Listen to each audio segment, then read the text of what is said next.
Argonauts general manager Jim Popp rolled the dice, and only time will tell if his draft day move will pay off one day.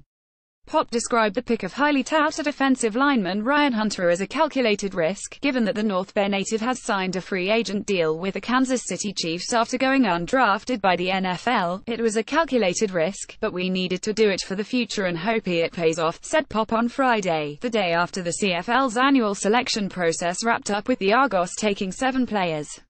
The defending Grey Cup champion Argos had the final pick in the draft's first round, 9th overall. Whether a team picks first overall, 9th or 20th, there's always a chance of that player attending an NFL minicamp or, in the case of Hunter, signing a free agent deal. Defensive tackle Lyndon Gadosh, who joined the Argos last, went first overall to Hamilton in 2013, but decided to sign with the NFL's Carolina Panthers. Another top pick on Thursday, wide receiver Mark Chapman, chosen first overall by the Tiger Cats, attended minicamp with the New York Giants. There was a run on offensive linemen on Thursday following the Chapman pick, capped off by the Argos selection of Hunter, 8 straight linemen for those counting. Saskatchewan went with Dakota Shetley with the 5th overall pick, even though he has signed a deal with the New York Jets. Fans may also recall offensive lineman Nick Kaczor and how the Argos drafted him in the first round in 2005. But Kaczor never played in the CFL after forging a career in the NFL. Linebacker Corey Greenwood, the third-rounder in 2010, eventually played for the Argos but spent most of his career in the NFL. With their second-round pick on Thursday, the Argos took Queens linebacker Nelkis Quamo, whom Popp describes as versatile. He played more outside linebacker than inside, said Popp. He has the body to do both.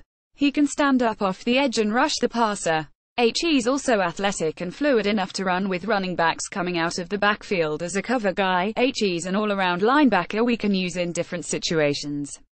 The way we project him, he should be a very good special teams player for us. Looking at the Argos roster, there is no defined positional need, but teams are always looking for players who can step in when an incumbent gets sidelined, and the Canadian draft does allow clubs to stockpile their national pool.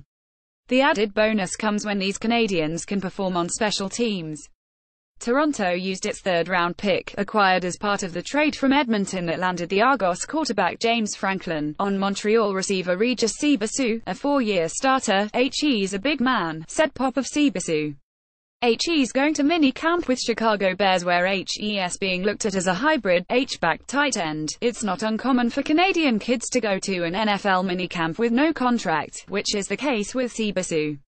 Popp added that Sibasu and his family have let everyone know the importance of education, a decision that may delay his entry into 3-down football depending on what plays out down south. Popp says Sibasu was among the top 3 receivers in the draft. Even with the uncertainty of his CFL plans, Popp believes he had no choice but to take Sibasu 20th overall. He fits our system, said Popp. He's a big man with excellent hands. He fits what we do. Laval back Simon Gingras Gagnon was taken 35th overall, the kind of player Popp sees as a backup for Declan Cross. We were trying to find the closest thing to him, Cross, said Popp of Gingras Gagnon. He's every bit as athletic as Declan, only a little bit smaller. Toronto's 5th player taken was Michigan State linebacker Sean Harrington, the 43rd overall selection. He's very long and he played all special teams at Michigan State, said Popp, who attended that university. He was in line to compete for a starting job going into his junior year, but he tore his ACL. He missed his junior year, and in his senior year last he played special teams. Popp can even see Harrington lining up at defensive end. He can definitely compete for a roster spot as a special teamer, added Popp of Harrington. We're not sure what else he can do, but that was the fun thing of drafting him. We might have a diamond in the rough with the things we do. Wagner State linebacker Matthew Loisel went 60th overall to the Argos. He played a lot there and hurt his hamstring, said Popp of Loisel, who could not attend any combines because of his injury. He's a power-packed, athletic, physical player and he should be a solid special teamer, added Popp. He's also a guy we can convert into a back.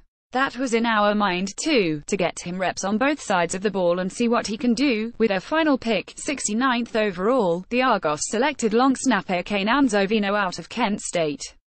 The Argos have one of the best, if not the best, in THGE business in Jake Reinhardt, but there's no backup and Anzovino fills that role, a need the club wanted to address heading into the draft. You've got to have 2, said Popp of long snappers.